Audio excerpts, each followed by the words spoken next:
Assalamualaikum warahmatullahi wabarakatuh. Kami dari kelompok Ismail Al-Jazari atau kelompok 6 ingin mempresentasikan tentang struktur, sifat, dan uji protein lemak.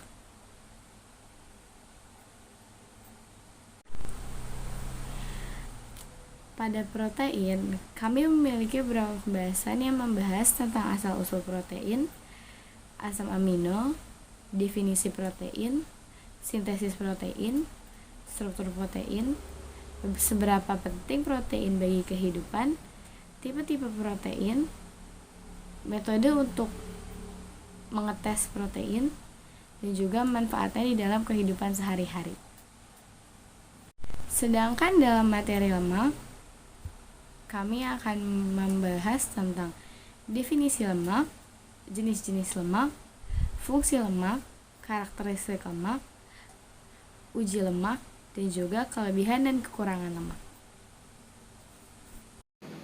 Sebelumnya, izinkan kami memperkenalkan diri masing-masing. Perkenalkan, nama saya Jia Fauzia, saya absen 36. Nama saya Andika Maulana, absen 5. Perkenalkan, nama saya Andika Aziz Pratama, nomor absen 16 dari kelas 12 MIPA 3. Nama saya Namira Zamzami Ridwan, nomor absen 25. Halo, perkenalkan nama saya Natania Zaskia Ines Dimyati. Saya dari nomor absen 27. Nama saya Ridho Diriansyah Putra, absen 30. Untuk slide 3 akan dijelaskan oleh Andika Maulana. Di sini saya akan menjelaskan slide ketiga yang berjudul dari mana berasal protein. Protein ditemukan oleh kimiawan Belanda Gerardus Johannes Mulder yang dinamai oleh ahli kimia Swedia Jöns Jacob Berzelius pada tahun 1838. Biosintesis protein alami sama dengan ekspresi genetik kode genetik yang dibawa DNA ditranskripsi menjadi RNA yang berperan sebagai cetakan bagi translasi ribosoma. Sampai tahap ini, protein masih mentah hanya tersusun dari asam amino protein gonik melalui mekanisme pasca translasi terbentuklah protein yang memiliki fungsi penuh secara biologi. Sekian dari saya menjelaskan slide ketiga. Terima kasih Andika Maulana. Selanjutnya, part of protein akan dijelaskan oleh Handika Aziz Pratama. Oke, terima kasih. Saya akan menjelaskan part of protein, yaitu asam amino. Sebelumnya saya ingin menjelaskan tentang latar belakangnya asam amino. Jadi, beberapa asam amino pertama itu ditemukan pada awal abad ke-19 pada tahun 1806. Ahli kimia Prancis Louis Nicolas Vauquelin dan Pierre-Jean Robiquet mengisolasi senyawa dalam asparagus yang kemudian dinamai asparagina. Asam amino pertama yang ditemukan, cysteine ditemukan pada tahun 1810, glisena dan leucina ditemukan pada tahun 1820. Treonina adalah jenis terakhir yang ditemukan pada tahun 1935 oleh William Cumming Ross yang juga menentukan asam amino esensial dan menetapkan kebutuhan harian minimum dari semua asam amino untuk pertumbuhan yang optimal. Nah, selanjutnya saya akan menjelaskan pengertian dari asam amino. Asam amino adalah protein yang sudah dipecah melalui proses metabolisme menjadi molekul kecil. Asam amino juga bahan dasar untuk proses biosintesis. Dalam biokimia, seringkali pengertiannya itu sebagai gugus karboksil dan amina terikat pada satu atom karbon atau atom karbon C. Gugus karboksil memberikan sifat asam dan gugus amina memberikan sifat basa. Asam amino merupakan senyawa atmosfer. Asam amino merupakan senyawa amfoter. Dalam kimia, amfoter merupakan zat yang dapat bereaksi sebagai asam atau basa. Hal ini dapat terjadi karena suatu zat memiliki dua gugus asam dan basa sekaligus, atau karena zat tertentu memang mempunyai kemampuan seperti itu. Contohnya, senyawa amfoter adalah yang pertama ada asam amino, protein, dan air. Beberapa logam juga ada, seperti seng, timah, aluminium, dan berilium. Yang tadi logam-logamnya juga dapat membentuk oksida amfoterik. Asam amino sendiri merupakan senyawa turunan karbosilat yang memiliki gugus amino NH2. Di dalam protein, asam amino biasa disebut alfa amino karena mengandung minimal satu gugus amino dan satu gugus karbosilat, yaitu COOH. Keduanya terikat pada atom C yang sama, yaitu Ca. Gugus R adalah gugus pembeda antar asam amino yang satu dengan yang lain. Gugus R, asam amino tersebut sangat berperan dalam menentukan struktur, kelarutan, serta fungsi biologis dari protein. Terima kasih Handika. Selanjutnya saya akan menjelaskan tentang asam amino. Nah, jadi sebelum masuk ke 20 jenis asam amino, saya mau jelasin dulu kalau misalkan asam amino itu kebagi menjadi dua. Yang pertama ada esensial sama non esensial. Nah, yang esensial ini diperoleh dari makanan. Kalau misalkan yang non esensial ini bisa dari dalam tubuh, bisa juga dari makanan. Sebenarnya itu ada satu lagi, yaitu adalah conditionally essential. Tapi itu di mana kayak kalau misalkan dalam keadaan tertentu aja gitu loh. Kalau misalkan kayak ada sakitnya atau apa gitu. Contohnya itu adalah penyakit fenilketonuria gitu. Nah, sekarang langsung aja masuk ke dalam 20 jenis asam amino. Bisa dilihat di PPT-nya, yaitu ada pertama saya jelasin dari yang alifatik sederhana ya. Di alifatik sederhana itu ada glisin yang bersifat non esensial, terus ada alanin yang bersifat non esensial juga, terus ada valin sama leusin yang bersifat esensial, terus juga ada isoleusin yang bersifat esensial. Nah, terus yang kedua ada hidroksi alfatik. Nah, di sini cuma ada dua, yaitu adalah serin yang bersifat non esensial dan juga treonin yang bersifat esensial. Terus abis itu ada dikarboksilat atau asam. Ini ada dua, yaitu adalah asam aspartat yang bersifat non esensial dan asam glutamat yang bersifat non esensial. Terus ada amida, yaitu ada asparagin yang bersifat non esensial dan juga ada glutamin yang bersifat non esensial. Terus selanjutnya ada basa. Di dalam basa itu ada lisin yang bersifat esensial, terus ada arginin yang bersifat non esensial, terus ada histidin yang bersifat esensial. Lalu selanjutnya ada sulfur. Nah, dalam sulfur ini ada sisteina yang bersifat esensial dan metionin yang esensial juga. Terus ada prolin, isinya cuma prolin aja dan dia non esensial. Terus ada aromatik, yaitu ada fenilanin yang bersifat esensial, tirosin esensial, sama triptofan yang esensial. Nah, tadi di case yang saya bilang fenilketonuria itu fenilaninnya dia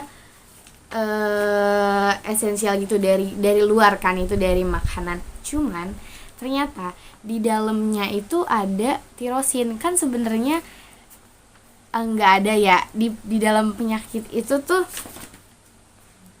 kondisi di mana ada mutasi enzim pelanin hidroklase yang harusnya menghasilkan pentanin tapi malah jadi tirosin gitu. Jadi dia itu supposed to jadi pentanin nih yang kanan, cuman dia malah jadi tirosin gitu. Jadi kenapa di dalam ini menjadi ini menjadi salah satu contoh yang conditionally essential gitu. Jadi karena dia ada yang mutasinya gitu, dan efek sampingnya itu akan memperlambat kerja otak. Jadi yang mengidap penyakit itu tuh kayak agak lelet gitu. Terima kasih. Aduh.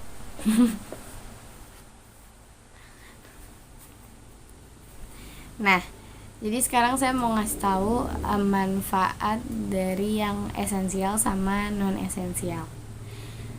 Kalau yang esensial itu dia bisa mengoptimalkan penyerapan kalsium di dalam tubuh. Contohnya itu lisin.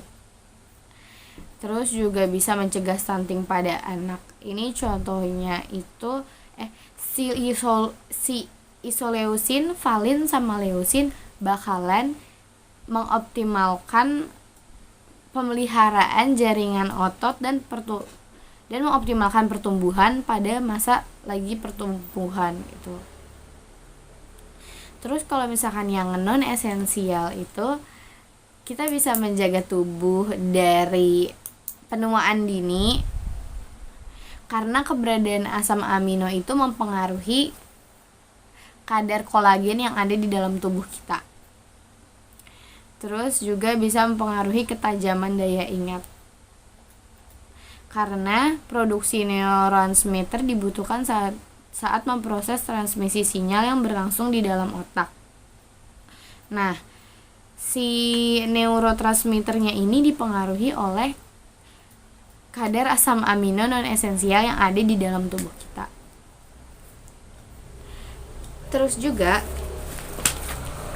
dari 20 jenis asam amino yang tadi udah saya jelasin, 19 diantaranya itu adalah senyawa amina primer. Cuma ada satu yang merupakan senyawa sekunder, yaitu adalah prolin. Karena prolin itu mempunyai 2 C terikat pada nitrogen, jadi dia amina sekunder sendiri. Yang lain itu primer karena cuman ada 1 C yang terikat sama nitrogennya.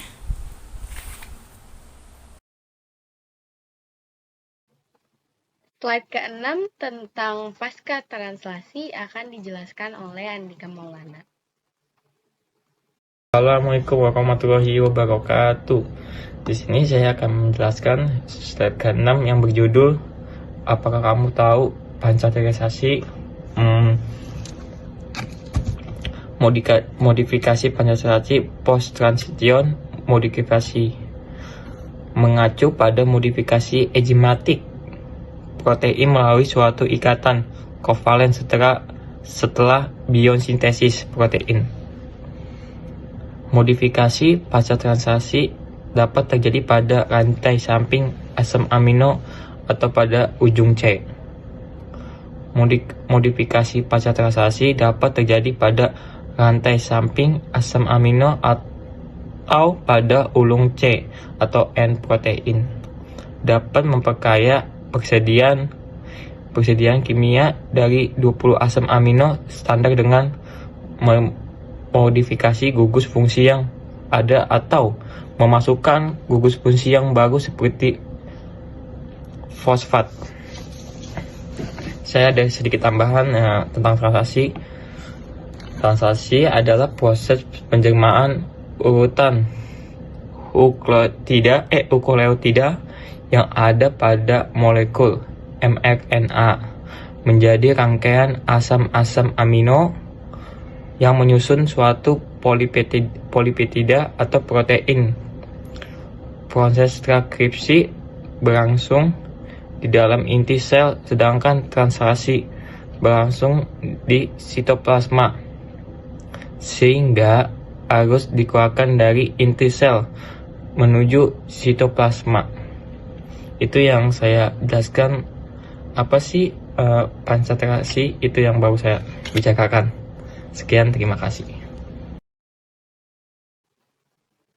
Terima kasih Andika. Selanjutnya definisi protein akan dijelaskan oleh Natania. Kita next ke slide yang ketujuh, the definition of protein. Protein berasal dari bahasa Yunani, proteus, yang berarti barisan pertama atau utama. Protein adalah polimer yang tersusun dari asam amino.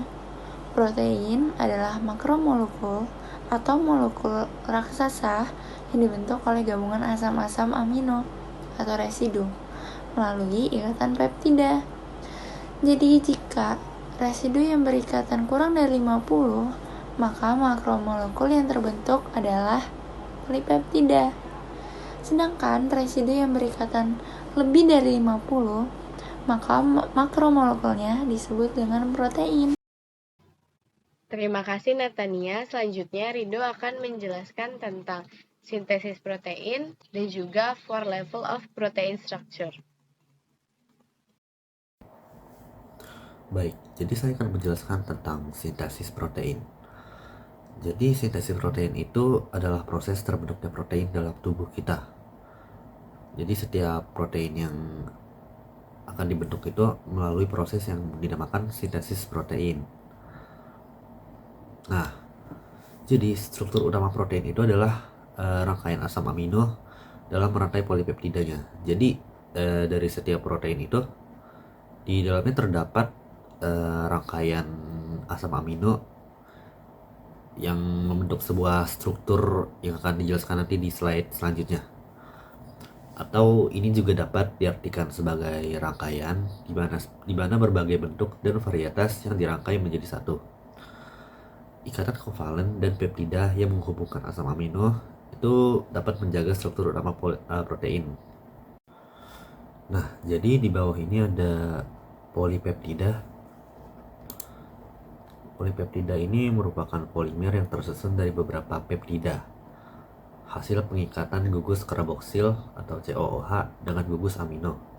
Jadi peptida yang bergabung itu akan membentuk polipeptida. Nah, polipeptida yang terbentuk, satu atau lebih polipeptida dapat membentuk protein. Contohnya adalah enzim. Nah, polipeptida ini terbentuk melalui proses ekspresi gen yang terjadi di dalam sel.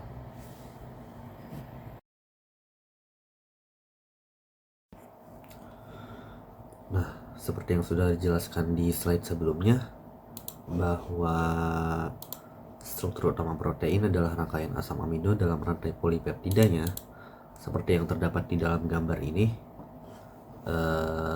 Terdapat 4 level dari struktur protein, yaitu ada struktur primer, sekunder, tersier, dan kuartener. Pada struktur primer, struktur ini tersusun,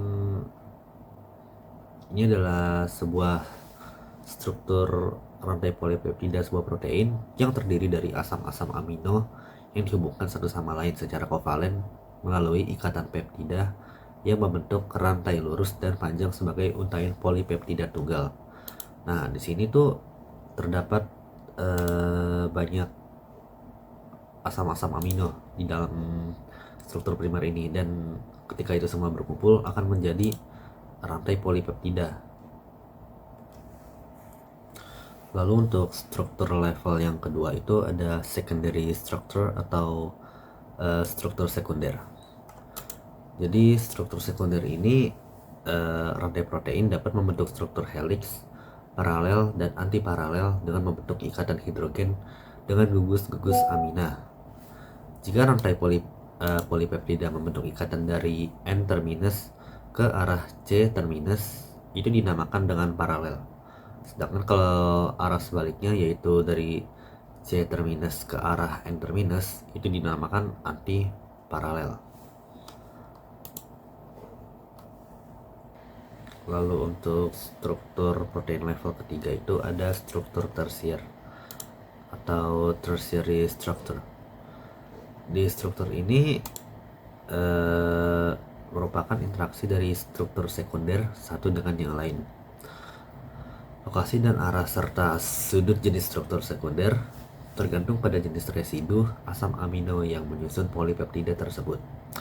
Ikatan yang membentuk struktur tersier adalah ikatan hidrogen, interaksi hidrofobik, jembatan disulfida, dan ikatan ionik. Lalu yang terakhir ini yaitu quaternary structure atau struktur quaterner. Jadi struktur ini melibatkan beberapa peptida sehingga membentuk suatu protein. Kadang-kadang terselip molekul atau ion lain yang bukan merupakan asam amino. Misalnya pada hemoglobin yang pada proteinnya terselip ion Fe3+. Jadi di struktur struktur quaterner itu terdapat itu tersusun dari rantai-rantai polipeptida atau polypeptide chain,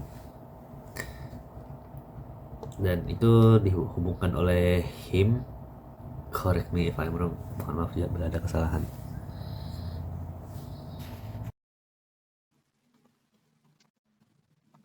Nah, dari tadi kan kita udah ngomongin protein ya. Sebenarnya protein itu penting gak sih?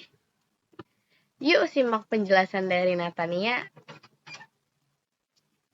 Kita lanjut ke slide yang ke-11. Is protein that important? Jawabannya adalah iya. Protein itu sepenting itu ya teman-teman. Karena protein bagian terbesar tubuh setelah air. 1/5 bagian tubuh protein, separuhnya ada di dalam otot.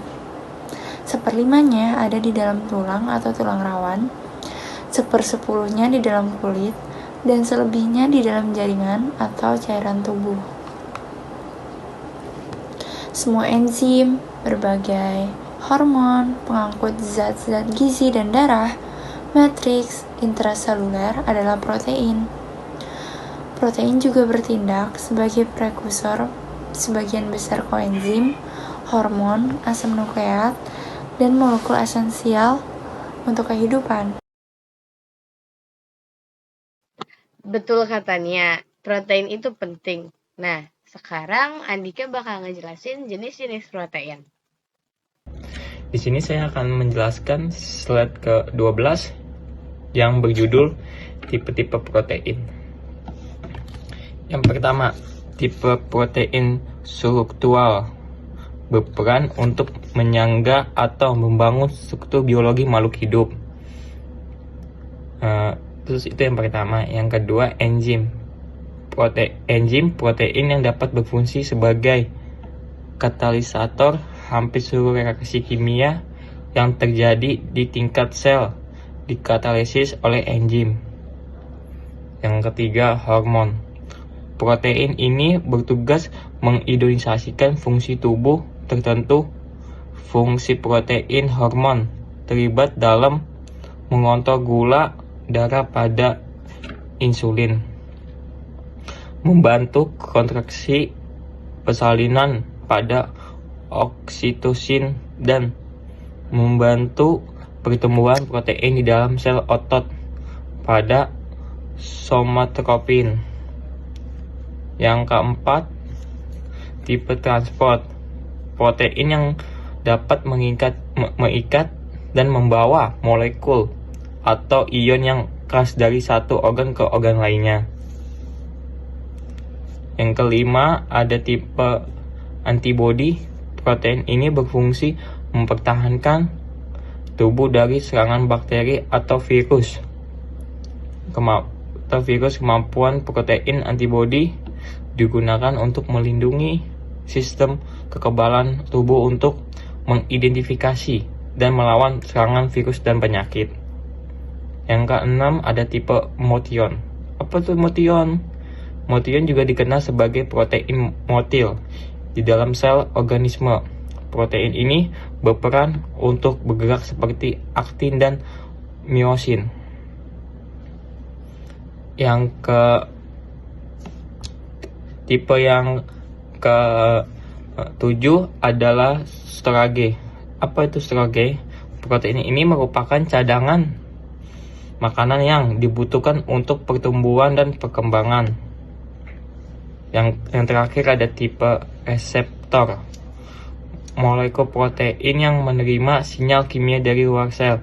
Jadi ini tipe-tipe protein ada 8. Struktur, enzim, hormon, transport, antibody, motion, storage, reseptor. Sekian, terima kasih.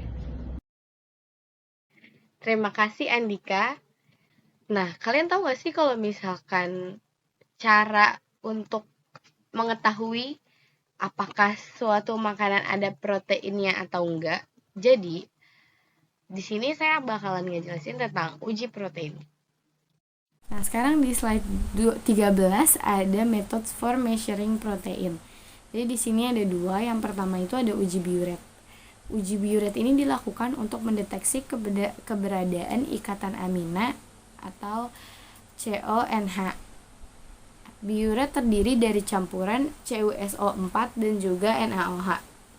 Jika suatu bahan ditetesi biuret itu originally warnanya biru. Karena campuran dari CuSO4 sama NaOH gitu. Jadinya dia warnanya biru. Terus kalau misalkan ditetesin biuret, abis itu dibakar pakai spiritus, dan saat abis dibakar itu dia munculnya warna ungu, berarti dia itu mengandung protein gitu. Terus yang kedua ada uji Milon. Uji Milon merupakan uji untuk mendeteksi adanya gugus fenol pada asam amino. Asam amino yang akan bereaksi positif dengan uji ini adalah tirosin dan turunannya. Jika positif akan dihasilkan sampel berwarna merah. Jadi bisa dilihat di PPT-nya, kalau misalkan yang negatif itu dia nggak ada endapan berwarna pada tabung, kayak dia warnanya bening-bening aja gitu.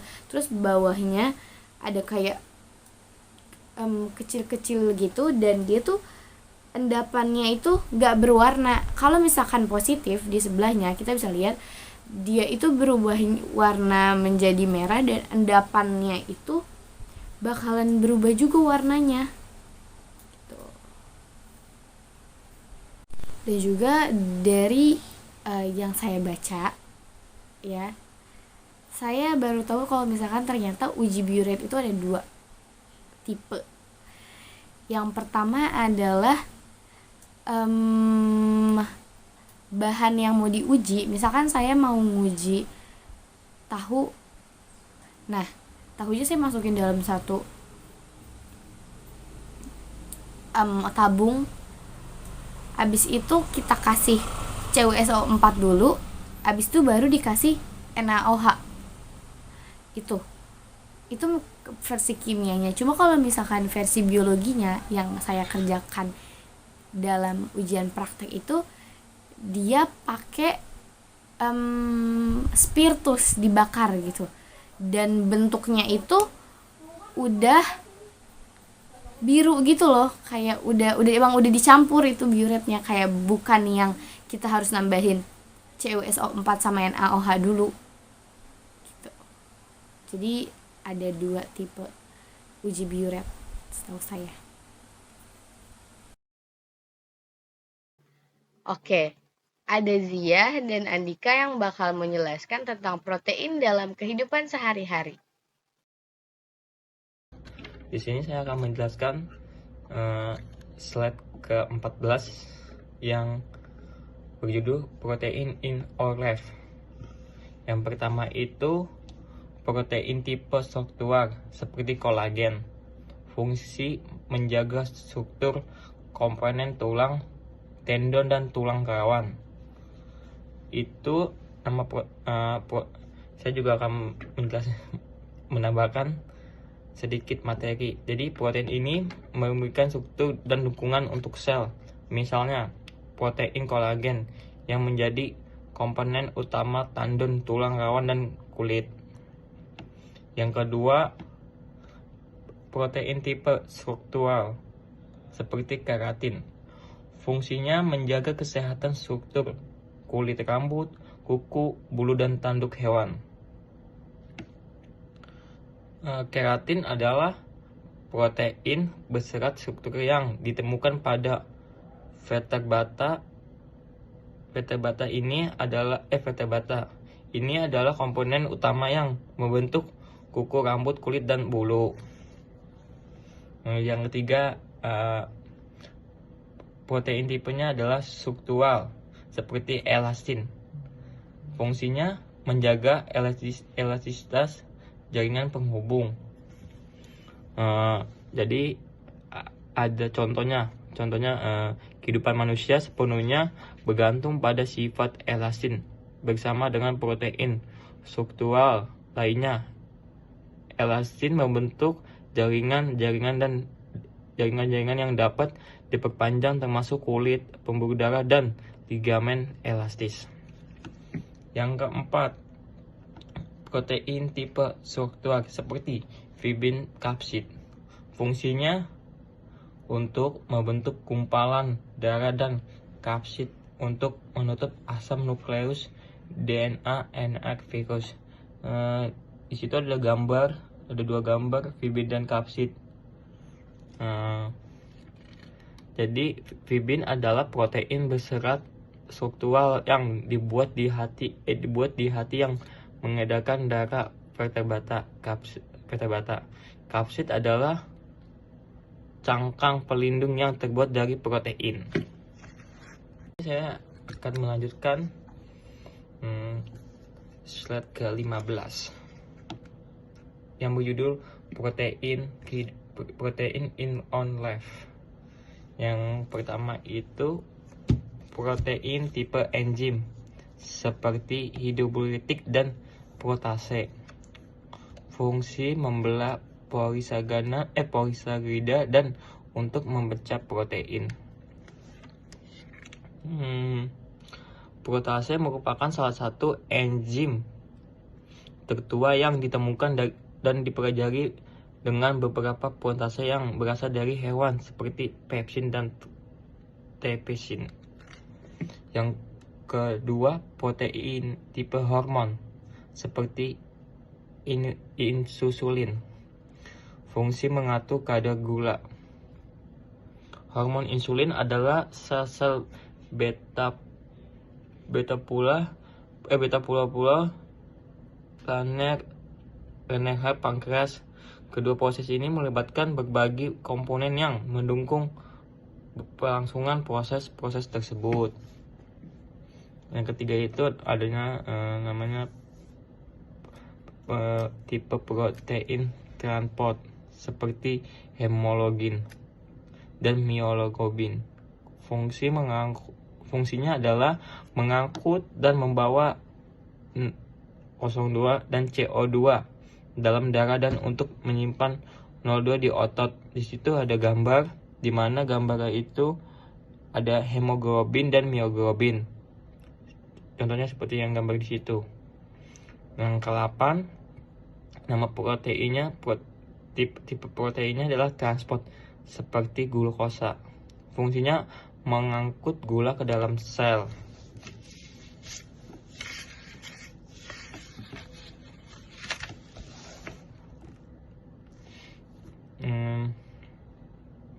Glukosa proses pengangkutan yang ketiga belum saya jelaskan itunya. Jadi hemoglobin adalah metaloprotein di dalam sel darah merah yang berfungsi sebagai pengangkut oksigen dari paru-paru ke seluruh tubuh. Myoglobin adalah pembawa oksigen dalam sel otot dan berlangsung dari atas warna daging merah dan mentah. Terus yang terakhir itu ada protein tipe transport seperti glukosa. Fungsinya adalah mengangkut gula ke dalam sel. Contohnya itu seperti adalah proses pengangkutan glukosa dari darah ke dalam sel dilakukan oleh hormon insulin yang dihasilkan oleh sel beta pankreas. Sekian, terima kasih. Nah, sekarang saya akan menjelaskan protein, manfaat protein di kehidupan sehari-hari. Nah, yang kesembilan ini proteinnya itu tipe protektif. Nah, seperti contohnya itu, contoh dari protein protektif itu yaitu antibodi. Nah, fungsi dari antibodi protein tipe protektif ini fungsinya itu melindungi dan menjaga protein asing. Nah, ke-10 proteinnya itu tipe protektif. Contohnya itu fibronogen dan trombin. Fungsi dari fibronogen dan trombin itu sebagai pelindung dalam pembekuan darah dan pelindung pada proses penghancuran protein. Nah, yang ke-11 proteinnya itu tipe motion. Contohnya itu seperti miosin dan aktin. Fungsi dari miosin dan aktin sendiri menghasilkan filamen kontraktil di dalam sel otot dan kontraktil tipis dalam sel otot. Nah, yang ke-12 proteinnya itu tipe starch. Contoh dari protein tipe starch ini contohnya itu casein. Fungsinya itu menyimpan ion dalam susu. Ya. Dan yang ke-13 proteinnya itu tipe starch seperti ferritin dan fungsinya itu menyimpan zat besi, khususnya itu limfa. Nah, yang ke-14 proteinnya itu tipenya reseptor. Contohnya itu rodopsin. Dan fungsi dari tipe reseptor ini fungsinya itu menerima cahaya dari retina. Dan yang ke-15 protein itu tipe transport seperti serum albumin dan fungsinya itu untuk mengikat dan mengangkut berbagai zat dalam darah. Dan yang ke-16 protein itu tipe transport. Contohnya itu citokrom. Nah, fungsi dari citokrom ini berperan sebagai pengusung elektron. Kalau tadi kita udah ngomongin tentang protein, sekarang kita bakal masuk ke part lemak. Untuk definisi lemak akan dijelaskan oleh Handika. Oke, terima kasih. Saya akan menjelaskan lemak lipid. Apa sih lemak lipid? Lemak adalah zat organik hidrofobik yang bersifat sukar larut dalam air, tetapi dapat larut dalam pelarut organik seperti kloroform, ether, dan benzen. Unsur penyusun lemak antara lain adalah karbon, hidrogen, oksigen, dan kadang-kadang fosforus, serta nitrogen. Karena udah tahu definisi lemak itu apa, saya dan Ines bakal menjelaskan tentang jenis-jenisnya. Oke, sekarang di slide 19 ada the type of fat. Berdasarkan komposisi kimianya, lemak itu terbagi menjadi 3. Yang pertama ada lemak sederhana atau trigliserida. Nah, trigliserida ini merupakan bentuk lemak yang paling sederhana karena hanya terdiri dari gliserol dan 3 asam lemak. Jadinya strukturnya juga sangat sederhana. Ini strukturnya kayak begini. Mohon dikoreksi Pak kalau salah. Nah, jadi yang di sebelah kanan itu adalah gliserolnya yang 3 yang tadi dia bilang. Yang sebelah kirinya itu ada asam lemak. Di sini kebetulan adanya asam palmitat, asam oleat, sama asam alfa linoleat gitu. Terus rumus kimianya itu CH2 COOR CH2COOR. Nah, kan di sini ada R-1, R-2 gitu ya. Nah, itu menunjukkan rantai alkil yang panjang, karena kalau misalkan kayak dijabarin itu kayak itu terlalu banyak, jadi kasihnya pakainya R gitu. Nah, terus juga gliserol ini sifatnya nonpolar.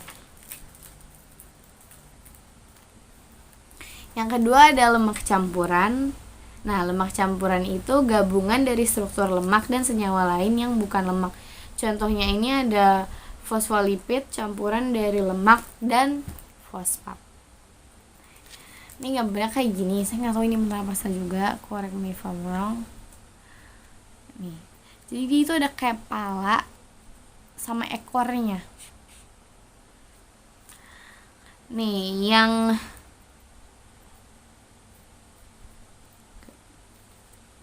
jadi ini ada gliserolnya di sini. Terus yang di bawah ini yang jadi tailnya itu adalah lemak jenuh dan tak jenuh gitu. Terus contoh yang kedua ada fosfaditilkolin, itu campuran lemak, fosfat sama kolin. Terus yang terakhir ada lipoprotein, campuran lemak dan juga protein. Nah, terus yang terakhir ada lemak asli.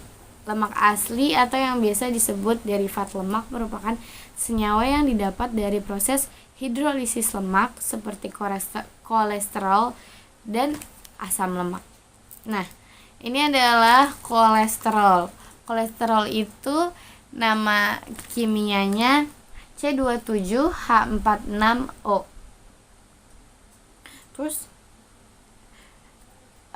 kelarutannya itu dia bisa larut dalam aseton, benzena, etanol, ether, dan lain-lain. Saya akan melanjutkan pembahasan PowerPoint kelompok kami pada slide yang ke-20. Jadi pada slide yang ke-20 saya akan membahas dua tipe asam lemak berdasarkan ikatan kimianya. Yang pertama ada asam lemak jenuh dan asam lemak tidak jenuh. Kita mulai pembahasan dari asam lemak jenuh. Jadi asam lemak jenuh itu rantai hidrokarbon pembentuknya tidak memiliki ikatan rangkap, atau bisa dikatakan seluruh ikatannya merupakan ikatan kovalen tunggal saja. Pada asam lemak jenuh terdapat 4 nama asam lemak, yaitu asam laurat, yang kedua asam miristat, yang ketiga ada asam palmitat, dan yang terakhir ada asam stearat. Pada asam laurat terdapat 12 jumlah atom karbon dengan rumus molekul C12H24O2. Untuk sumber asam lemak pada asam laurat ini berupa minyak nabati atau minyak kelapa. Yang kedua ada asam miristat, terdapat 14 jumlah atom karbonnya dengan rumus molekulnya C14H28O2. Yang ketiga ada asam palmitat, terdapat 16 jumlah atom karbon dengan rumus molekulnya C16H32O2. Terakhir ada asam stearat, terdapat 18 jumlah atom karbon dengan rumus molekulnya C18H36O2. Nah, Rumus yang saya sebutkan tadi merupakan rumus molekul kimia dari keempat nama asam lemak jenuh. Untuk rumus strukturnya bisa kalian lihat di tabel PPT ini ya. Nah, bisa kita lihat ya teman-teman, pada asam laurat rumus strukturnya CH3CH2 10 kali COOH dengan titik lelehnya 43 derajat Celcius ya. Untuk asam miristat, rumus strukturnya CH3CH2 12 kali COOH dengan titik lelehnya 54 derajat Celcius. Untuk asam palmitat, rumus strukturnya CH3CH2 14 kali COOH dengan titik lelehnya 63 derajat Celcius. Dan yang terakhir, asam stearat, rumus strukturnya CH3CH2 16 kali COOH dengan titik lelehnya 69 derajat Celcius. Untuk sumber lemak jenuhnya ada daging merah, mentega, dan produk susu. Ayo kita lanjut ke lemak tidak jenuh. Slide yang 21 yaitu asam lemak tak jenuh. Asam lemak tak jenuh berbanding terbalik dengan asam lemak jenuh yang tidak memiliki ikatan rangkap. Nah, pada asam lemak tak jenuh, rantai hidrokarbon pembentuknya memiliki ikatan rangkap atau ikatan kovalennya tidak tunggal saja. Pada asam lemak tak jenuh terdapat 3 nama asam lemak, yaitu asam oleat, asam linoleat, dan asam linolenat. Pada asam oleat terdapat 18 jumlah atom karbon dengan rumus molekul kimianya C18H34O2. Lalu yang kedua, asam linoleat dengan jumlah atom karbonnya 18 dengan rumus molekul kimianya C18H32O2. Dan yang terakhir, asam lemak linolenat dengan jumlah atom karbonnya 18 dengan rumus molekul kimianya C18H30O2. Nah, pada rumus strukturnya, asam oleat adalah CH3CH2 7 kali Asam oleat rumus strukturnya CH3CH2 7 kali CH rangkap CH, CH2 7 kali COOH dengan titik lelehnya 15. Lanjut ke asam linoleat, rumus strukturnya CH3CH2 3 kali CH2 CH rangkap CH, 2 kali CH2 7 kali CHOH dengan titik lelehnya min 5. Dan asam linolenat dengan rumus strukturnya CH3CH2 CH rangkap CH 3 kali CH2 7 kali COOH dengan titik lelehnya minus 11. Jadi kesimpulannya adalah semakin panjang rantai karbon, titik lelehnya semakin tinggi. Yang kedua, dengan jumlah atom karbon yang sama, adanya ikatan rangkap menurunkan titik leleh. Dan yang terakhir, semakin banyak ikatan rangkap, semakin rendah juga ikatan lelehnya.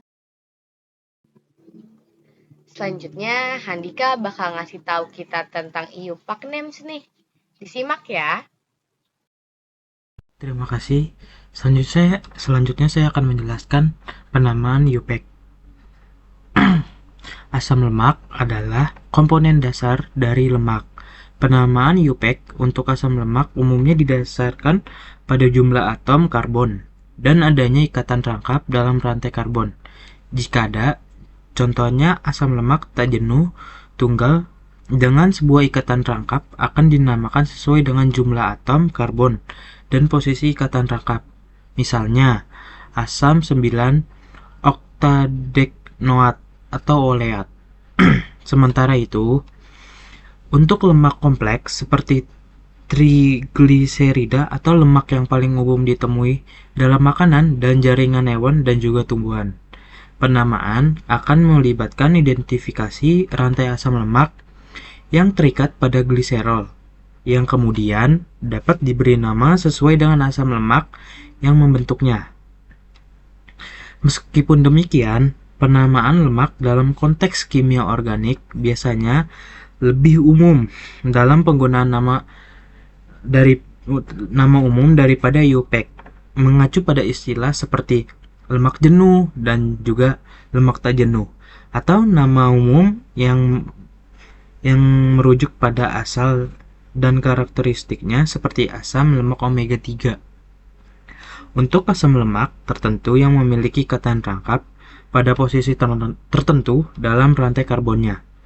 Karena struktur lemak terdiri dari gliserol yang mengikat 3 molekul, yaitu asam lemak, 3 molekul asam lemak, maka pemberian nama dari lemak dan akan didasarkan pada asam lemak yang diikat.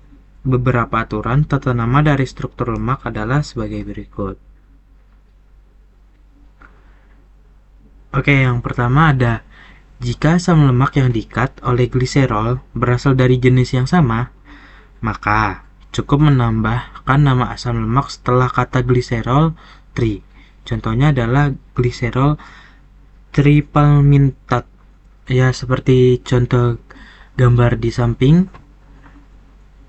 Yang kedua, apabila asam lemak yang diikat gliserol terdiri dari jenis yang berbeda, maka penamaannya mengikuti urutan letak. Misalnya, gliserol palmitolauroleat. Oke, di sini saya akan menjelaskan gambarnya, yaitu pada gambar pertama yang di atas itu CH2 rangkap 1O, terus rangkap 1C, rangkap 2 ke atas itu O, selanjutnya C-nya itu rangkap 1 CH2 14, dan dirangkap lagi dengan rangkap 1 CH3. Terus di bawahnya itu sama seperti yang di atas, jadi kayak saling menyambung gitu. Terus selanjutnya gambar kedua itu ada CH2 rangkap satunya O, rangkap 1C, dan rangkap 2 ke atas itu O, dengan CH2 14 CH3. Itu ester dari asam palmitat. Terus yang di bawahnya itu CH2 dirangkap 0, dirangkap C, rangkap 2 O, CH2 10 CH3. Itu ester dari asam laurat. Terus ada CH2 dirangkap O, dirangkap C, dirangkap 2O, CH2 7, CH rangkap 2 CH3, rangkap 1 CH2 7, CH3 itu sebagai ester dari asam oleat. Itu penamaan dari struktur dari gliserol palmitolaurat oleat. Ketemu lagi sama Andika Maulana. Sekarang dia mau menjelaskan tentang fungsi lemak. Di sini saya akan menjelaskan tentang the function of fat. Yang pertama itu sumber energi. Lemak adalah sumber energi yang penting dalam tubuh manusia. Yang kedua itu ada isolasi dan perlindungan. Lemak berfungsi sebagai isolator terma dan melindungi organ-organ tubuh, yaitu membantu melindungi organ-organ dalam tubuh dengan berperan sebagai lapisan penyangga. Yang ketiga itu ada transportasi nutrisi. Lemak memungkinkan transportasi vitamin yang larut dalam lemak ke seluruh tubuh. Yaitu lemak memungkinkan transportasi vitamin yang larut dalam ke seluruh tubuh. Ya. Terus yang keempat, komponen sel. Lemak merupakan komponen utama dari maintenance sel yang penting untuk struktur sel dan pengaturan masuk ke zat. Yang kelima itu produksi dan hormon. Lemak diperlukan dalam produksi hormon-hormon paling seperti hormon seks. Nah, yang keenam, pelumas dan pelarut. Lemak berfungsi sebagai pelumas dalam tubuh dan dapat berperan sebagai pelarut untuk senyawa-senyawa tertentu. Sekian dari saya menjelaskan slide ke 23. Semoga mohon maaf kalau ada salahnya. Assalamualaikum warahmatullahi wabarakatuh. Ada yang tahu nggak sih kalau misalkan lemak itu punya karakteristik, klasifikasi, kelebihan, dan kekurangan? Nah, Zia pengen jelasin nih. Silahkan Zia. Oke, selanjutnya saya akan menjelaskan karakteristik dari lipid. Nah, lemak merupakan merupakan bahan padat pada suhu kamar. Di antaranya itu yang disebabkan oleh kandungan asam lemak, lemak jenuh yang secara kimia itu tidak mengandung ikatan rangkap. Nah, sehingga mempunyai titik lebur yang tinggi. Lemak juga dapat memiliki sifat plastis yang artinya mudah dibentuk atau dicetak, atau juga dapat diempukan atau krim yang dilunakan dengan pencampuran dengan udara. Lemak yang plastis biasanya mengandung kristal gliserida yang padat, dan sebagian trigliserida itu cair, dan bentuk ukuran dari kristal gliserida itu dapat mempengaruhi sifat lemak pada, contohnya itu pada roti dan kue. Oke, di sini saya akan ngejelasin tentang klasifikasi dari lipid. Klasifikasi dari lipid itu ada 3. Nah, yang pertama itu ada malam atau wen, berbeda dari lemak dan juga minyak. Kenapa berbeda? Karena hanya merupakan monoester yang sederhana. Nah, bagian asam maupun bagian alkohol dari molekul malam adalah rantai karbon jenuh yang panjang. Nah, klasifikasi yang kedua itu ada yang namanya itu terpena.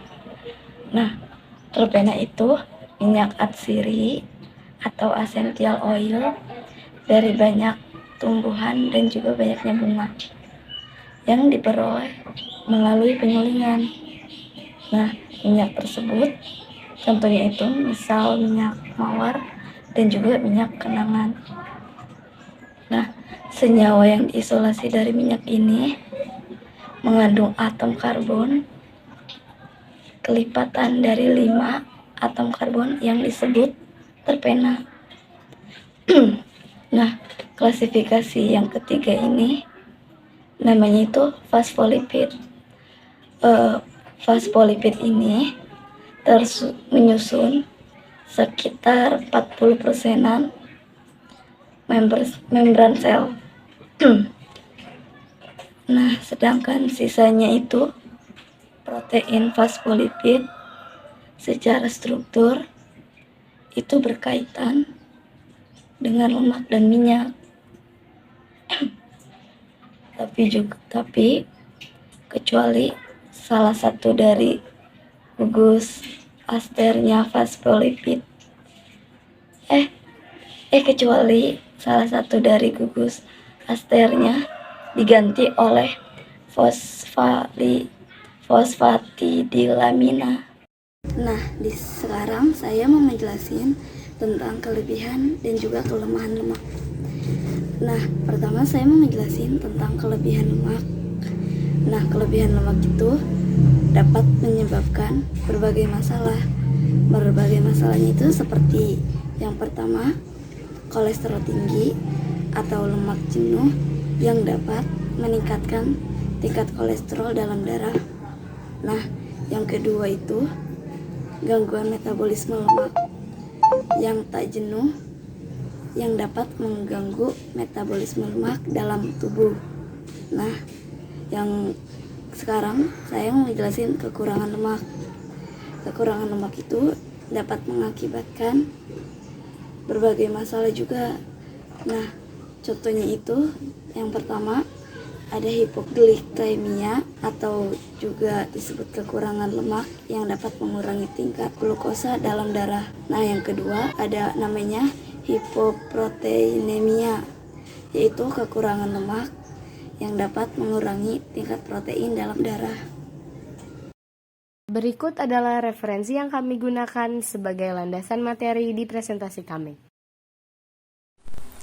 Hanya segitu yang dapat kelompok kami sampaikan, kurang lebihnya mohon maaf. Wassalamualaikum warahmatullahi wabarakatuh.